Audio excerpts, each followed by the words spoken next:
তোমার দ্বারা একটা কাজ হবে না। আমি তোমাকে বলিনি ওর যেন বাড়ির বাইরে যেতে না পারে? আমি কি করব? ও তো বাড়িতেই ছিল, কখন চলে গেছে আমি বুঝতে পেরেছি নাকি?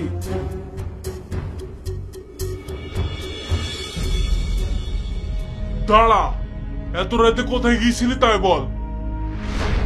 ইয়াসিনের কাছে। তো লজ্জা করে না? তুই আমার মেয়ে হয়ে সামান্য একটা ভিখারির বাচ্চার সাথে। শোন, কাল বাদ দিয়া তোর বিয়ে, আজ থেকে তোর বাড়ির বাইরে যাওয়া বন্ধ। না আব্বা, আমি ইয়াসিনকে ছেড়ে কাউকে বিয়ে করব না। তাহলে তুইও একটা কথা কান খুলে শুনে রাখ, তুই যদি আমার দেখা ছেলের সঙ্গে বিয়ে না করিস তাহলে তুই আমার মরা মুখ দেখবি। আব্বা,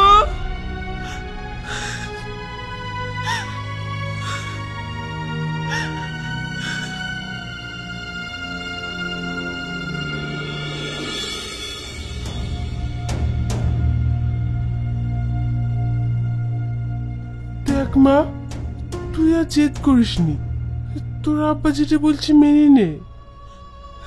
কিন্তু মা, আমি যে ওকে আমার জীবনের থেকেও বেশি ভালোবাসি,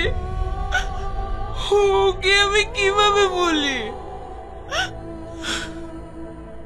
তাহলে কি তুই চাস ওই ছেলেটার জন্য তোর আব্বার মরা মুখ দেখতে?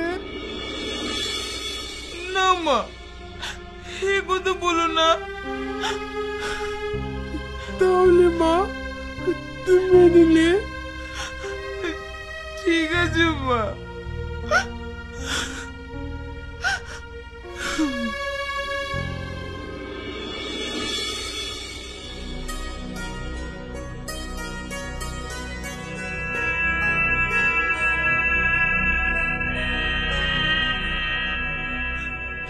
জোসনা, তুই আমার একটা কাজ করে দিবি? কি? এই চিঠিটা ইয়াসিনের কাছে পৌঁছে দিবি, আর ওকে বলে দিস ও যেন আমাকে ক্ষমা করে দেয়।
হ্যাঁ, আমার নিজের জীবনের চেয়ে পল্লবীকে বেশি ভালোবাসি। ভাই, তুমি যেন পল্লবীকে কষ্ট দিও না, ও খুব ভালো মেয়ে। পল্লবী, তোমরা সুখী হও, আমি আসছি।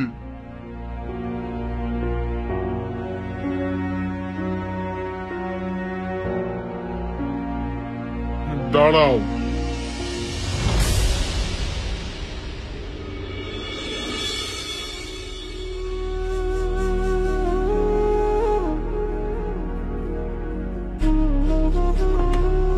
ভাবি,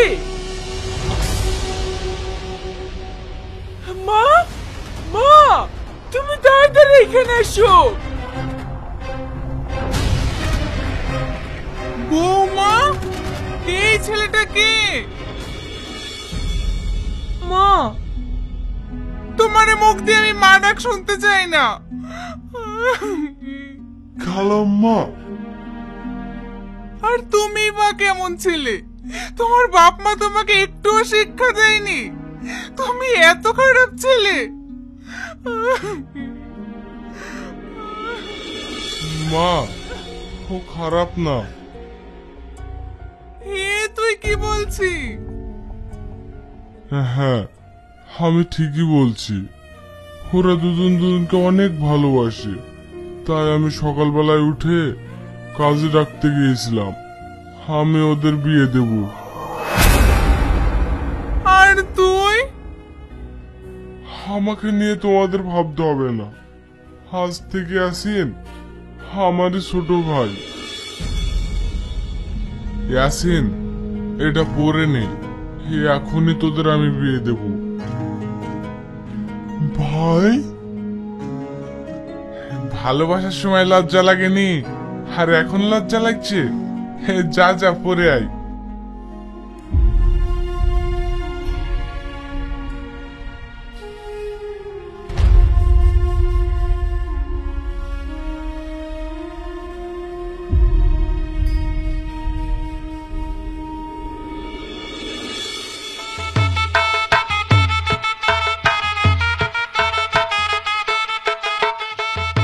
তোমাদের বিয়ে কমপ্লিট, আজ থেকে তোমরা স্বামী স্ত্রী। শেষ পর্যন্ত তোমাদের ভালোবাসায় জয় হলো।